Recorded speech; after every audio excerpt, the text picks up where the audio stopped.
மணப்பாற மாடு கட்டி மாயவரம் ஏறு பூட்டி மணப்பாற மாடு கட்டி மாயவரம் ஏறு பூட்டி வயக்காட்ட உழுது போடு சின்ன கண்ணு பசும் தழைய போட்டு பாடுபடு செல்ல கண்ணு ஆத்தூரு கிச்சடி சம்பா ஆத்தூரு கிச்சடி சம்பா பார்த்து வாங்கி விதைச்சு ஆத்தூரு கிச்சடி சம்பா பார்த்து வாங்கி விதைச்சு நாட்டை பறிச்சு நட்டு போடு சின்ன கண்ணு தண்ணிய ஏத்தம் புடிச்சு இறச்சி போடு செல்ல கண்ணு நாட்டை பறிச்சு நட்டு போடு சின்ன கண்ணு தண்ணிய ஏத்தம் புடிச்சு இறச்சி போடு செல்ல கண்ணு கருத நல்லா விளைய வச்சு மருத ஜில்லாள வச்சு கருத நல்லா விளைய வச்சு மருத ஜில்லாள வச்சு அறுத்து போடு களத்து மேட்டில சின்ன கண்ணு நல்லா அடிச்சு தூசி அளந்து போடு செல்ல கண்ணு பொதிய ஏற்று வண்டியிலே பொள்ளாச்சி சந்தையிலே பொதிய ஏற்று வண்டியிலே பொள்ளாச்சி சந்தையிலே விருதுநகர் வியாபாரிக்கு சின்ன கண்ணு.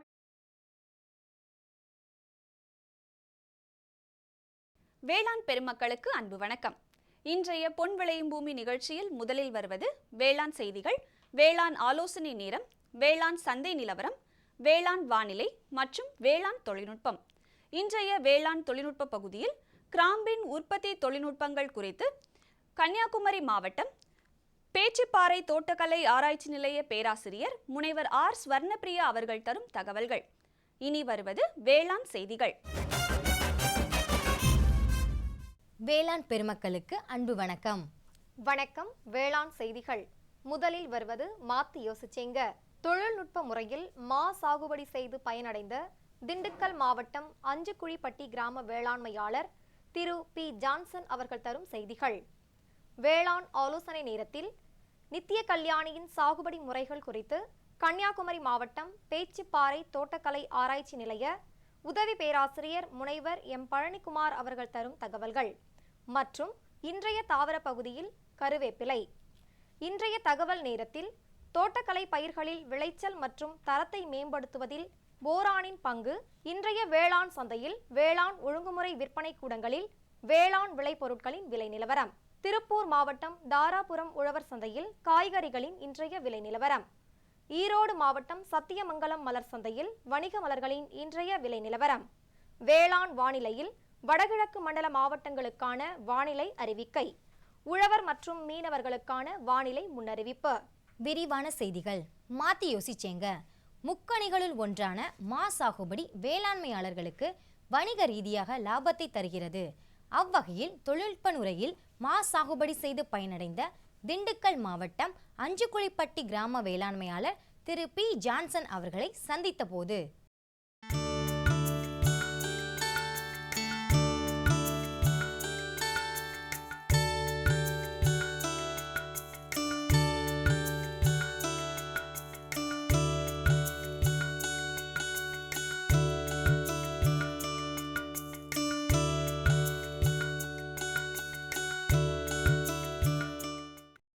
வணக்கம் நேயர்களே. பழங்களிலே மிக சுவையானதும் மிக பயனுள்ளதும் எளிமையாக ஜீரணிக்கக்கூடியது என்று சொல்லக்கூடிய அளவுக்கு இந்த திண்டுக்கல் மாவட்டத்திலே நத்தம் பகுதியிலே சானார்பட்டி என்கின்ற ஒரு இடத்திலே மிகப்பெரிய அளவிற்கு ஒரு 4 ஏக்கர் நிலப்பரப்பில் சற்று ஏறக்கூடிய ஒரு 150 மரங்களை வைத்து மாம்பழம் விளைவித்து கொண்டிருக்கின்றார்கள். மிகப்பெரிய அளவிற்கு ஒரு தோட்டம். திண்டுக்கல் என்று சொன்னாலே பழப்பழத்துக்கு பேர் போனது. மாம்பழத்துக்கு கூட ஒரு சுவையான ஒரு இடத்துக்கு தந்திருக்கின்ற இந்த இடம்னு சொன்னால், அந்த இடத்துக்கு பயிரிடக்கூடிய ஒரு விவசாயி, அந்த விவசாயினுடைய உழைப்பிலே இவ்வளவு செழிப்பாக அந்த பகுதி இருக்குது. அந்த விவசாயி திரு ஜான்சன் அவர்களை சந்தித்து இந்த மாம்பழம் எந்த அளவிற்கு உங்களுக்கு பயனுள்ளதாக இருக்கிறது என்பதனை கேட்டு தெரிஞ்சுக்கலாமா? வணக்கம் ஜான்சன். வணக்கம் சார். நல்லா இருக்கிறீங்களா? நாங்கள் பொதிகை தொலைக்காட்சியிலேருந்து உங்களை வந்து சந்திக்கலாம்னு இருக்கோம். உங்கள் தோட்டத்தை முழுக்க சுற்றி பார்த்தாங்க. சரி. ரொம்ப அற்புதமான ஒரு மா விளைச்சல் என்று சொன்னால் ரொம்ப கின்னஸ் ரெக்கார்டு பண்ணுற அளவுக்கு நல்லா விளைச்சலாக இருக்குது. அந்த அளவுக்கு என் கண்ணே பட்டுடும் போல இருக்குது. இது என்ன ரக மாம்பழங்க இது? இது வந்து காசா லட்டு அப்படின்னு சொல்லுவாங்க. நீலம்ன்ற ஒரு பேர் சொல்லுவாங்க. ஓஹோ. இது நம்ம மண்ணுக்கு, இந்த திண்டுக்கல் மண்ணுக்கு ஏற்ற நல்லா வரும். நல்லா ஏற்ற நல்லா. நீங்கள் எவ்வளோ நிலத்தில் இப்போ இந்த மாம்பயிரிட்டு இருக்கு? இந்த இடத்துல 4 ஏக்கர் வந்து பயிர் பண்ணியிருக்கேன் சார். 4 ஏக்கர் நிலம். எத்தனை மரங்கள் இருக்குங்க? 150 மரம். எவ்வளவு காலமாக இது நீங்கள் இந்த விளைவிக்கிறதுல மாம்பழத்தை விளைவிக்கிற ஒரு மிகப்பெரிய பணியை எவ்வளோ காலமாக செய்யும்? ஒரு இப்போ இந்த இது மரங்கள் வச்சு ஒரு 20 ஆண்டு காலம் இருக்குது சார். இந்த மரம் வச்சு 20 ஆண்டு காலமாக அந்த பார்த்துக்கு சார். ஒரு கன்று நட்டு ஒரு 10 வருஷத்துலேருந்து எங்களுக்கு விளைச்சல் கிடைக்க ஆரம்பிச்சிச்சு. ஒரு கன்று நட்டிங்கன்னா மாங்கன்று 10 வருஷம் வெயிட் பண்ணணும். 5 வருஷத்துலேருந்து ஆரம்பிக்கும். 10 வருடங்கள் கழித்து முழுமையான நம்மளுக்கு விளைச்சல் கிடைக்கும் சார். சரிங்க. இதில் வந்துட்டு நீங்கள் 4 ஏக்கர் நிலத்தில் ஒரு 10 ஆண்டுகளுக்கு பிறகு ஈல்டு எடுக்கிறீங்க. ஆமாங்க. பயன் அடைகிறீங்க இல்லைங்களா? 10 ஆண்டுகளுக்கு பிறகு பயன் அடைஞ்சிங்கன்னா அந்த மரம் எத்தனை ஆண்டுகளுக்கு உங்களுக்கு பலன் தந்துக்கிட்டு இருக்கும்? இது வரைக்கும் நாங்கள் பார்த்த அளவு 70 வருஷம் கூட மரம் இருந்துக்கிட்டு தான் சார் இருக்குது. நம்ம பராமரிக்கிற பொறுத்து மரங்கள் இருந்துக்கிட்டு இருக்கேன் சார். 70 வயசு உள்ள மரங்கள் வரைக்கும் இன்னும் இருக்குது. உங்கள்கிட்டயே இருக்குது. இப்போ அதை பராமரிப்புன்னு சொல்லும் பொழுது பராமரிக்கின்ற அடிப்படையான யுத்திகள் என்னங்க? அடிப்படை உத்தின்னு சொன்னீங்கன்னா பழைய முறை பார்த்தீங்கன்னாக்கா எல்லாமே மானாவாரியாக தான் நாங்கள் வந்து இந்த ஏரியாவில் நட்டுருப்போம் சார். அப்போ வந்து ஒரு ஏக்கருக்கு 30 அடிக்கு ஒன்றுங்கும் போது அதிகமான இடைவெளி இருக்கும். அப்போ ஒரு மரத்துக்கு இன்னொரு மரத்துக்கு 30 அடி. ஆமாம். ஒரு ஏக்கருக்கு அவ்வளோதான், ஒரு 30-40 மரத்துக்குள்ளே தான் இருக்கும். அதிகமான இடைவெளி இருக்கும். அந்த மரம் வந்து ஒன்று சேர்கிறதுக்கே 10-15 வருஷம் ஆயிடும். 10 வருஷத்துக்கு மேலே ஆயிடும். அது வரைக்கும் நம்மளுக்கு அதில் ஒன்றும் வந்து பெருசாக வருமானம் ஒன்றும் எடுக்காது. மானாவாரின்றனால பெரிய வருமானம் அதிலேருந்து நம்ம வந்த வரைக்கும் லாபம்னு எடுத்துக்கிட்டு விட்டோம் சார். ஆனால் இன்றைக்கி பார்த்தீங்கன்னா இதில் நிறைய தொழில்நுட்பங்கள் வந்து நிறைய வந்திருக்கு. எங்களுக்கு திண்டுக்கல்ல காந்தி கிராம அறிவியல் கேவிகேலேருந்து எங்களுக்கு நிறையா பயிற்சி கொடுக்குறாங்க. ஒரு வறண்ட பகுதி எதுக்குன்னு சொல்லலாம் இல்லைங்களா? அந்த சூழ்நிலையில் இப்படி ஒரு நல்ல விளைச்சல் என்னும்போது எப்படி என்ன யுத்திகளை நீங்கள்? சொட்டு நீர் மெயினாக போட்டோம் சார். மரத்துக்கு சொட்டு நீர் போட்டு தண்ணி பாய்ச்சும் போது தண்ணி வாய்க்காலில் வந்து வீண் விரையும் ஆகிறதில்ல. அந்த மரத்துக்கு தேவையான அளவு தண்ணீர் போய் அந்த மரத்துக்கு சேர்ந்துருக்கு சார். இப்போயும் அதுலேயும் இன்னொன்று, அந்த நீர் வந்து ஆவியாகாமல் இருக்க என்ன பண்ணுறோம்னா அதுக்கு மேலே வந்து மல்ச்சிங் சீட்டு போட்டு இப்போ புது மெத்தட் சொல்லியிருக்காங்க. அது ஒரு அந்த மரம் ரவுண்ட் அளவுக்கு போட்டு மூடிட்டு சொட்டு நீரை போட்டு. இப்போ எனக்கு அதில் நான் பார்த்தேன், நான் அந்த ஷீட்டு போட்டு மூடுறீங்க. எனக்கு தெரிகிற வகையில் வந்துட்டு அந்த வேர்கள் சுவாசிக்கணும்னு கேள்விப்பட்டிருக்கிறோம். சரிங்க சார். வேருக்கு வந்துட்டு காற்று போகணுன்றது அது எந்த அளவுக்கு அது தெரியாது. சரிங்க சார். ஆக அந்த வேருக்கு மூச்சு விடுற அளவுக்கு காற்று போகிற அளவுக்கு வேர்களுக்கு தடைப்படாதா? அந்த ஒரு குறிப்பிட்ட அளவில் தானே சார் நம்ம பொறுத்துறாங்க. ஃபுல்லாக எல்லா இடத்துலையும் இப்போ 4-5 அடிக்கு மேலேயும் வேருக்கு இருக்கும். நம்ம அந்த ஒரு 4 அடிக்கு உள்ளே கொடுக்கும்போது மீதி வேர்களில் வந்து நம்மளுக்கு அது சுவாசிக்கக்கூடிய வேர்கள் இருக்கும். நம்ம இந்த களைகளுக்கு வந்து கட்டுப்படுத்துறதுனால இந்த ஷீட்டு போடுறதுனால களைகள் கட்டுப்படுத்த இந்த நீர் வந்து ஆவியாகாமல் இருக்குது. இது செஞ்சு பார்க்குறேன் சார். இந்த இது நல்லா இருந்துச்சுன்னா இன்னும் எல்லா மரத்துக்கும் கவர் பண்ணிடுவேன். அது ஒரு செலவீனமாக தெரியலையா உங்களுக்கு? அடிப்படையில் அதிகமான செலவீனங்கள் இப்போ வேறு ஒன்றும் இல்லை சார். இன்றைக்கி அந்த மரத்தை ஒரு 4 மரத்தை சுத்தம் பண்ணுறதுக்கு ஒரு ஆள் கூலி ஆயிடுச்சு. இன்னும் நம்ம இந்த இது போடும்போது அது செலவே கிடையாது. நம்ம ஒரு வருஷத்துக்கு புல்லு முளைக்காது, என்னமே அதில் செலவே கிடையாது. மேலும் விவரங்கள் பெற வேளாண்மையாளர் திரு பி ஜான்சன் அவர்களை 9894120128 என்ற கைபேசி எண்ணில் தொடர்பு கொள்ளலாம். இனி தொடர்வது வேளாண் ஆலோசனை நேரம்.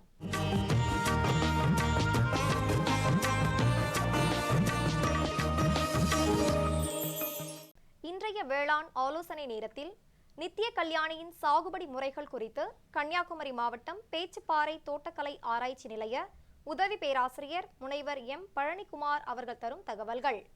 நான் இப்பொழுது உங்களிடையே மருத்துவ குணமிக்க நித்திய கல்யாணி என்னும் மூலிகை தாவரத்தை பற்றி பேச உள்ளேன். இந்த நித்திய கல்யாணி என்பது சுடுகாட்டி மல்லி என்றும் அழைக்கப்படுகிறது. இதுதான் நித்திய கல்யாணி செடி. நித்திய கல்யாணி கேத்ராந்தஸ் ரோசியஸ் என்ற தாவரவியல் பெயரால் அழைக்கப்படுகிறது. இந்த மூலிகை செடியானது பல்வேறு வகைகளில் மனிதனுக்கு பயன்படுகிறது. இதில் பார்த்தீங்கன்னா ரெண்டு அல்கலாய்ட்ஸ் மிக முக்கியமான அல்கலாய்ட்ஸ் இருக்குது. அது என்னென்ன அப்படின்னு பார்த்தீங்கன்னா வின்கிரிஸ்டின் என்று வின்பிளாஸ்டின் என்று அழைக்கப்படுகிற வேதிப்பொருட்கள் வந்து இங்கே இருக்குது. இது வந்து எதுக்காக பயன்படுகிறதுன்னு பார்த்தீங்கன்னா புற்றுநோயை குணப்படுத்துவதற்காக இந்த செடி பயன்படுகிறது. இந்த செடி வந்து பார்த்திங்கன்னா வறட்சி மாவட்டங்களுக்கு வந்து ரொம்ப உகந்தது. அதாவது திருநெல்வேலி, தூத்துக்குடி, விருதுநகர் ஆகிய மாவட்டங்களுக்கு வந்து இது உகந்த பயிர். இது வறட்சியை நன்கு தாங்கி வளரக்கூடிய மிக முக்கியமான மூலிகை பயிர். இதன் மருத்துவ குணம் ஏற்கனவே நான் சொன்னது போல் புற்றுநோயை குணப்படுத்துவதற்காக வந்து இந்த செடி பயன்படுகிறது. இந்த செடியில் வந்து இலை, பூ, தண்டு, எல்லா வேர் ஆகிய எல்லா பகுதிகளுமே வந்து மருத்துவ குணம் நிறைந்த பகுதியாகும். ஆக வந்து இது எல்லா தாவரத்தின் எல்லா பாகங்களையுமே வந்து புற்றுநோயை குணப்படுத்துவதற்காக நம்ம வந்து பயன்படுத்தலாம். ஏற்கனவே நான் கூறியது போல் இது வந்து மானாவாரி பயிருக்கு வந்து மிக உகந்தது. இது வந்து தண்ணீர் வந்து நம்ம ரெகுலராக வந்து அடிக்கடி வந்து நீர் பாய்ச்ச வேண்டும் என்பது அவசியம்லாம் கிடையாது. ஆக வந்து இது ஒரு முக்கியமான பயிர், மூலிகை பயிர்களில் மிக முக்கியமான பயிர் இந்த பயிர். மேலும் பார்த்திங்கன்னா இது வந்து ஊடு பயிராக சாகுபடி பண்ணுறதுக்குமே வந்து நல்ல உகர்ந்த ஒரு பயிர். காய்கறி பயிர்களுக்கு இடையில் வந்து ஊடு பயிராக வந்து இந்த மருத்துவ குணம் மிக்க நித்திய கல்யாணி செடியையுமே வந்து நம்ம சாகுபடி பண்ணலாம். மண்வளம் என்பது பார்த்திங்கன்னா நித்திய கல்யாணியை பொறுத்தவரை எல்லா வகை மண்ணுக்குமே வந்து பயிர் பண்ண உகர்ந்த ஒரு மூலிகை பயிர். இது மானாவாரி பயிருக்கு உகர்ந்த ஒரு மூலிகை பயிர். ஆக வந்து மண்ணை பற்றி நம்ம வந்து யோசிக்கணுன்ற அவசியமே இல்லை. எல்லா வகையான மண்களிலுமே வந்து நன்கு வளரக்கூடிய ஒரு மூலிகை பயிர் நித்திய கல்யாணி. அடுத்தது வந்து பார்த்திங்கன்னா பயிர் பெருக்கம். பயிர் பெருக்கம் என்பது நித்திய கல்யாணியை பொறுத்தவரை பயிர் பெருக்கம் என்பது பார்த்திங்கன்னா விதை மூலமாகத்தான் வந்து பயிர் பெருக்கம் செய்யப்படுகிறது. அல்லது வந்து தண்டு குச்சிகள் மூலமாகவும் பயிர் பெருக்கம் செய்யலாம். அதுக்கு அடுத்தது பார்த்திங்கன்னா நீர் பாய்ச்சுதல் என்பது இதற்கு வந்து ஆரம்ப காலகட்டங்களில் வந்து வாரத்துக்கு ஒரு முறை கண்டிப்பாக நீர் பாய்ச்ச வேண்டும். அவ்வாறு நீர் பாய்ச்சினால்தான் செடிகள் வந்து பார்த்திங்கன்னா நல்லா வந்து வேர் விட்டு வளரக்கூடிய தன்மையை பெற்றிருக்கும். அல்லது பார்த்திங்கன்னா எல்லா செடியுமே வந்து வளராமல் போய்விடும். ஆக வந்து வாரத்துக்கு ஒரு முறை நீர் பாய்ச்சுதல் என்பது மிக மிக அவசியம். அடுத்தது கலை நிர்வாகம் ஆரம்ப காலகட்டத்தில் வந்து கலை நிர்வாகம் பண்ணினாலே போதும். அதுக்கு மேலே வந்து கலை நிர்வாகம் பண்ணணுன்ற அவசியம்லாம் கிடையாது. இது வந்து எல்லா நிலங்கள்லையுமே வந்து எப்படிப்பட்ட சூழ்நிலையிலும் வளரக்கூடிய ஒரு மிக முக்கியமான பயிர். ஆக விவசாயிகள் அனைவரும் வந்து நித்திய கல்யாணியை வந்து மானாவாரி பயிர்களில் சாகுபடி பண்ணுறதுனால நல்ல மகசூலை பெறுவதோடு நல்ல வருமானத்தையும் பெறலாம். மேலும் விவரங்கள் பெற முனைவர் எம் பழனிக்குமார் அவர்களை 08056467644 என்ற கைபேசி எண்ணில் தொடர்பு கொள்ளலாம். தொடரும் வேளாண் ஆலோசனை நேரத்தில் இன்றைய தாவர பகுதியில் கறிவேப்பிலை. இதன் சாகுபடி முறைகள் குறித்து காண்போம். மண் மற்றும் தட்பவெப்பநிலை. சிறந்த வடிகால் வசதியுடைய செம்மண் நிலங்கள் கறிவேப்பிலை சாகுபடிக்கு உகந்தவை. வெப்பநிலை 26 முதல் 27 டிகிரி செல்சியஸ் வரை இருப்பது இதன் வளர்ச்சிக்கு பெரிதும் உதவும். பருவம் ஜூலை முதல் ஆகஸ்ட் வரை. ரகங்கள் சென்காம்பு, தார்வார்டு 1, தார்வார்டு 2. நீர் நிர்வாகம். உயிர் தண்ணீர் 3வது நாளும் பின்னர் வாரம் ஒரு முறை நீர்ப்பாசனம் செய்ய வேண்டும். பயிர் பாதுகாப்பு. கறிவேப்பிலை பயிரினை தாக்கும் புழுக்களை சேகரித்து அழித்துவிட வேண்டும். பின்னர் 1 மில்லி லிட்டர் மாலத்தியான் மருந்தை 1 லிட்டர் தண்ணீரில் கலந்து தெளிக்கலாம். மகசூல். முதல் வருடத்தில் 1 ஹெக்டேருக்கு சுமார் 250 முதல் 400 கிலோ வரை மகசூலை பெறலாம். இரண்டாம் பருவத்தில் 1 ஹெக்டேருக்கு சுமார் 5400 கிலோ மகசூலை பெறலாம். மேலும் விவரங்கள் பெற www.agritech.tnau.ac.in என்ற இணையதளத்தை பார்க்கலாம். இனி வருவது தகவல் நேரம். இன்றைய தகவல் நேரத்தில் தோட்டக்கலை பயிர்களில் விளைச்சல் மற்றும் தரத்தை மேம்படுத்துவதில் போரானின் பங்கு குறித்து காண்போம். பயிர் வளர்ச்சிக்கு 16 வகையான சத்துக்கள் அவசியம். அவற்றுள் இரும்பு, மாங்கனீஸ், துத்தநாகம், போரான், தாமிரம், மாலிப்டினம் போன்றவை நுண்ணூட்ட சத்துக்களாகும். இவை பயிர்களின் வளர்ச்சிதை மாற்றத்தில் முக்கிய பங்காற்றுகின்றன. குறிப்பாக போரான் சத்து குறைபாட்டினால் 75% விளைச்சல் இழப்பு ஏற்படுவதாக ஆராய்ச்சிகள் தெரிவிக்கின்றன. தொடர்ந்து அதிக விளைச்சல் தரும் பயிர் ரகங்களை பயிரிடுவதாலும், தொழு உரம், கம்போஸ்ட், பசுந்தாள் உரங்களை நிலத்தில் இடாமல் இருப்பதாலும் போரான் பற்றாக்குறை ஏற்படுகிறது. திசு உருவாவதிலும் திசு விரிவடைவதிலும் முக்கிய பங்கு வகிக்கும் போரான் சத்தை இலை வழி கரைசலாக தெளிக்க வேண்டும். தக்காளி, அவரை, மிளகாய், முட்டைகோஸ், காலிஃப்ளவர் ஆகிய தோட்டக்கலை பயிர்களில் 0.2% போரிக் அமில கரைசலை 10 நாட்கள் இடைவெளியில் அறிகுறிகள் மறையும் வரை தெளிக்க வேண்டும். மாவில் 0.3% போராக்ஸ் கரைசலை பூப்பதற்கு முன் ஒரு முறையும் 1 மாதம் கழித்து மறுமுறையும் தெளிக்க வேண்டும். திராட்சையில் 0.2% போராக்ஸ் அல்லது போரிக் அமில கரைசலை பூப்பதற்கு முன்பும் பூத்த பின் 15 நாள் கழித்தும் தெளிக்கவும். மாதுளையில் 0.3% போராக்ஸ் அல்லது போரிக் அமிலத்தை பூப்பதற்கு 15 நாட்கள் முன்பும் பூத்த பிறகு ஒரு முறையும் தெளிக்க வேண்டும். மேற்கூறப்பட்ட ஆலோசனைகளை பின்பற்றி பயன்பெறுமாறு வேளாண்மையாளர்கள் கேட்டுக்கொள்ளப்படுகிறார்கள். விளம்பர இடைவேளைக்கு பிறகு வேளாண் செய்திகள் தொடரும். சுகமாய் பரவும் நறுமணத்தில், சுவை எனும் இன்பத் தோட்டத்தில், வளர்ச்சி எனும் பாதையில், மலர்ந்திருக்கும் புன்னகையில், பசுமையான செடிகளில், பெரிய பெரிய வர்த்தகங்களில், தேனீக்களின் ரீங்காரத்தில், மகிழ்ச்சியின் இன்ப ஒலியில். NHM தோட்டக்கலை இயக்கம். எங்கள் விருப்பம் உங்களது புன்னகை. இனி வருவது வேளாண் சந்தை. தொடரும் வேளாண் சந்தையில் தமிழ்நாடு ஒழுங்குமுறை விற்பனை கூடங்களில் வேளாண் விளைபொருட்களின் இன்றைய விலை நிலவரம்.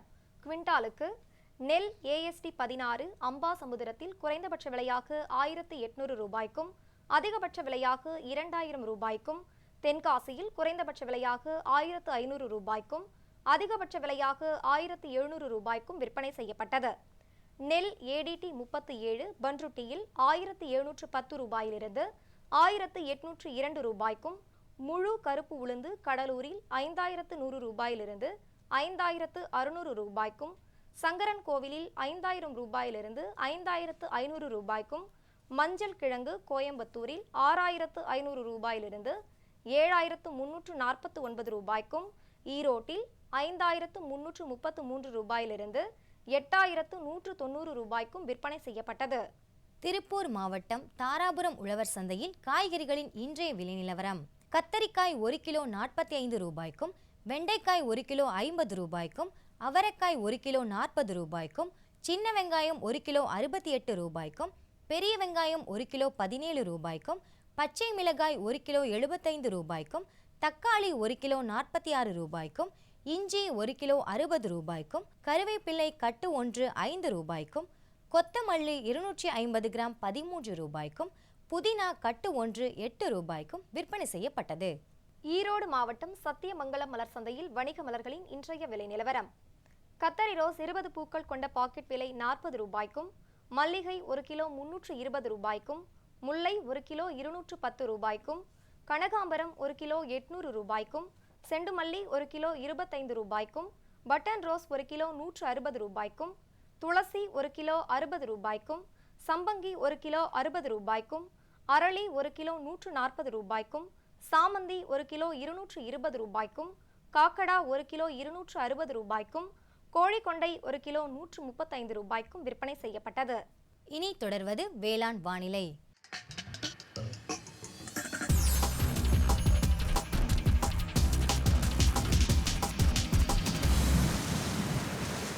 வடகிழக்கு மண்டல மாவட்டங்களான திருவள்ளூர், காஞ்சிபுரம், சென்னை, வேலூர், திருவண்ணாமலை, விழுப்புரம், கடலூர் ஆகிய மாவட்டங்களில் காற்றின் வெப்பநிலை அதிகபட்சமாக 35.6 டிகிரி செல்சியஸும் குறைந்தபட்சமாக 26.1 டிகிரி செல்சியஸும், காற்றின் ஒப்பு ஈரப்பதம் 39.6%, காற்றின் வேகம் மணிக்கு 4.6 கிலோமீட்டராகவும், மண்ணின் ஈரப்பதம் 15 சென்டிமீட்டர் ஆழத்தில் 15.7%, மண்ணின் வெப்பநிலை 15 சென்டிமீட்டர் ஆழத்தில் 31 டிகிரி செல்சியஸும், மழையளவு 13.1 மில்லிமீட்டராகவும், சூரிய கதிர்வீச்சு 460.1 கலோரி பெர் சென்டிமீட்டர் ஸ்கொயராகவும், வளிமண்டல அழுத்தம் 1001.7 ஹெக்டாபாஸ்கல் அளவாகவும், இலையின் ஈரப்பதம் மணிக்கு 3.4 இருந்தது.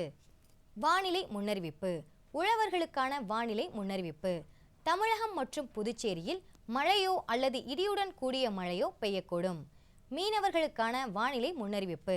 பலமான காற்று தென்மேற்கு மற்றும் மேற்கு திசையிலிருந்து மணிக்கு 45 முதல் 55 கிலோமீட்டர் வேகத்தில் தமிழகம் மற்றும் புதுச்சேரி கடலோர பகுதிகளில் வீசக்கூடும். இத்துடன் இன்றைய வேளாண் செய்திகள் நிறைவடைகின்றன. நன்றி, வணக்கம். மீண்டும் நாளைய வேளாண் செய்திகளில் சந்திப்போம். நன்றி, வணக்கம்.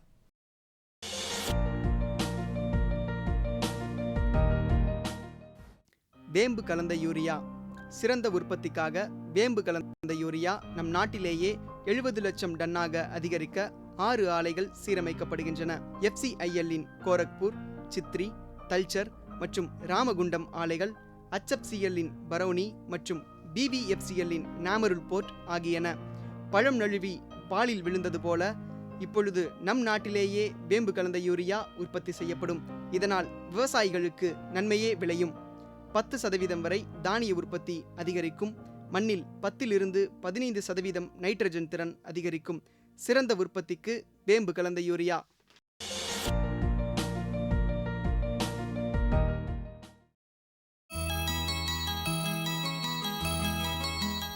மருந்து பொருளாகவும் வாசனை பொருளாகவும் பயன்படும் கிராம்பு வணிக ரீதியாக முக்கியத்துவம் வாய்ந்த ஒரு பயிராகும்.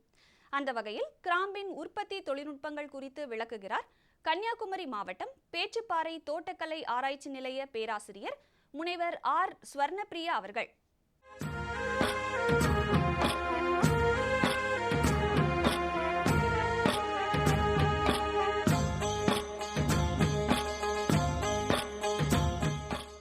வணக்கம் விவசாய பெருமக்களே. இப்போ நம்ம பார்த்துட்டு இருக்கிறது கிராம்பு மரம். கிராம்பை நம்ம எல்லாம் சமையலுக்கு பயன்படுத்துவோம். அழகான மொட்டுகளை காய்ந்த மொட்டுகளை நம்ம எல்லாரும் சமையலுக்கு எல்லாரும் பயன்படுத்துவாங்க. நல்ல வாசனை தரக்கூடிய ஒரு பயிர். முதல்ல பார்த்திங்கன்னா கிராம்பு நம்ம இடத்துல வளருமா அப்படின்னு பார்க்கக்கூடிய காலநிலைகளை நீங்கள் தேர்ந்தெடுக்கும் போது கிராம்பு அதிக மழை பெய்யும் மண்டலம், அதாவது 150 முதல் 200 சென்டிமீட்டர் வரைக்கும் மழை பெய்யக்கூடிய இடங்கள்லாம் நம்ம கிராம்பை வளர்க்க முடியும். இன்னொன்று கடல் மட்டத்திலேருந்து 600 மீட்டர் எலிவேஷன் உள்ள இடங்களில் கிராம்பை பயிர் செய்யலாம். அடுத்ததாக பார்த்தீங்க அப்படின்னா மண் வளத்தை மெயினாக பார்க்கும்போது கிராம்பு கொஞ்சம் அமிலத்தன்மை உள்ள மண்ணில் தான் நல்லா வரும். அதாவது நம்ம மண் கார அமிலத்தன்மையை pH என்ற இதை நம்ம அளவீடு பண்ணுவோம். அதாவது பார்த்தீங்க அப்படின்னா அந்த pH ஸ்கேலில் 1லேருந்து 14 வரைக்கும் இருக்கும். 7 அப்படிங்கிறது நடுத்தரமான ஒரு pH. கிராம்பு 5.5 to 6 வரைக்கும் உள்ள இடங்களில் தான் நல்லபடியாக நம்ம சாகுபடி பண்ண முடியும். ரொம்ப உப்புத்தன்மை உள்ள உவர் நிலங்கள்லாம் இதை சாகுபடி செய்ய முடியாது. அடுத்ததாக கிராம்பு எப்படி நம்ம பயிர் பெருக்கம் செய்யப்படுகிறது அப்படின்னு பார்த்தீங்கன்னா அது ஒரு அதாவது நம்ம பாலினேஷன் சொல்லுவோம். செல்ஃப் பாலினேஷன், தன்னுள்ளே ஒரு மகரந்த சேர்க்கை செய்து கொள்ள ஒரு தன்மை உடையக்கூடிய ஒரு பயிர். அதனால் இதை விதைகளின் மூலம் நம்ம பயிர் பெருக்கம் செய்யப்படுகிறது. இந்த கிராம்பு எப்படி வருது அப்படின்னு பார்த்தீங்கன்னா இந்த பார்க்குறீங்கல்ல, அந்த புது மழை, அதாவது பருவமழை வந்தோம் அப்படின்னா புது துளிர் வரும். இந்த புது துளிர்களில் புதுசாக நமக்கு மொட்டுகள் காணப்படும். அந்த மொட்டுகள் தான் நமக்கு கிராம்பாக நம்ம பறிக்கிறோம். அதாவது இந்த புது துளிர் வந்தப்பறம் இப்போ பார்த்தீங்கன்னா ஜூலை மாதம் இந்த புது துளிர்கள் வரும். நமக்கு சவுத் ஈஸ்ட் மான்சூன் வந்தோடனே இப்படி வரக்கூடிய கிராம்புகள் அந்த செடியில் பூக்கிறதுக்கு ஒரு 3 மாதம் ஆகும். அதுக்கப்புறம் மொட்டுகள் நமக்கு அறுவடைக்கு செய்யும்போது ஜான்வரி பிப்ரவரி மாதங்களில் இது அறுவடைக்கு தயாராகிறது. அப்புறம் அந்த கிராம்புக்கு என்ன உர அளவு அப்படின்னா இது அதிக அளவில் உரம் தேவைப்படக்கூடிய ஒரு பயிர். அதாவது இதோட உர தேவை அதிகம். அதனால் நம்ம பொதுவாக தலைமணி சாம்பல் சத்து 600 என்ற அளவில் நம்ம கொடுக்கணும். அப்போ தான் இது சிறந்த முறையில் நமக்கு சாகுபடி செய்ய முடியும். அப்புறம் இயற்கை உரங்களும் எப்படின்னா ஒரு மரத்துக்கு இனிஷியல் நம்ம நடுறோன்னு வச்சுக்கோங்களேன், விதையிலேருந்து விதையை போட்டு நாற்றுகள் வருது இல்லையா, அந்த நாற்று ஒரு 18 மாதம் ஆன நாற்றுகளை தான் நம்ம குழி எடுத்து நடணும். இப்போ விவசாயிகள் நடும்போது குழி எப்படின்னா 1 அடி நீளம், 1 அடி அகலம், 1 அடி ஆழம் உள்ள குழிகளை எடுத்து அந்த குழியில் நடும்போது 10 கிலோ தொழு உரம் முதல்ல போட்டுடணும். தொழு உரம் போட்டு அந்த வருஷம் நம்ம வேறு எந்த உரங்களும் தேவையில்லை, அந்த தொழு உரத்தை எடுத்தாலே நடும். இன்னொன்று அது வளர்ந்து வர்றதுக்கு நிழல் தேவைப்படுகிறது. அதனால தான் என்ன பண்ணுவாங்கன்னா கிராம்பை நடும்போது அதுக்கு கூட கிராம்பு மெயின் பயிராக இருந்தாலும் அதை வளர்த்து கொண்டு வருவதற்காக வாழையை அதில் அந்த பயிரை அதில் போடுவாங்க. கிராம்பு மரத்தில் கிராம்பு வயல்லே வாழையை நடுவாங்க.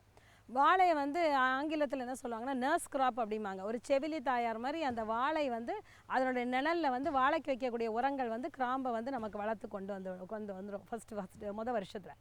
அதுக்கப்புறம் வந்து வருஷம் நம்ம வந்து உரம் கொடுக்கும்போது என்னென்னா தொழு உரத்தை வந்து 10 கிலோ நம்ம வந்து கூட்டணும். அதான் மொதல் வருஷம் 10 கிலோனா அடுத்த வருஷம் 20 கிலோ, அதுக்கு அடுத்த வருஷம் 30 கிலோ என்ற அளவில் வந்து நம்ம வந்து உரத்தை கூட்டி வரணும். நல்ல ஒரு 6 வருடங்கள் வந்த ஒரு பயிருக்கு வந்து 50 கிலோ தொழு உரமும், அதற்கப்புறம் நான் சொன்னல தலைச்சத்து 600 என்ற அளவில் தலை சாம்பல் சத்துக்களை வந்து நம்ம வைக்கணும். அதுக்கப்புறம் வந்து கிராம்பு வந்து எப்போ பூக்க ஆரம்பிக்கும் அப்படின்னா நட்ட ஒரு 5 வருஷத்தில் வந்து வந்து பூக்க ஆரம்பிக்கும்.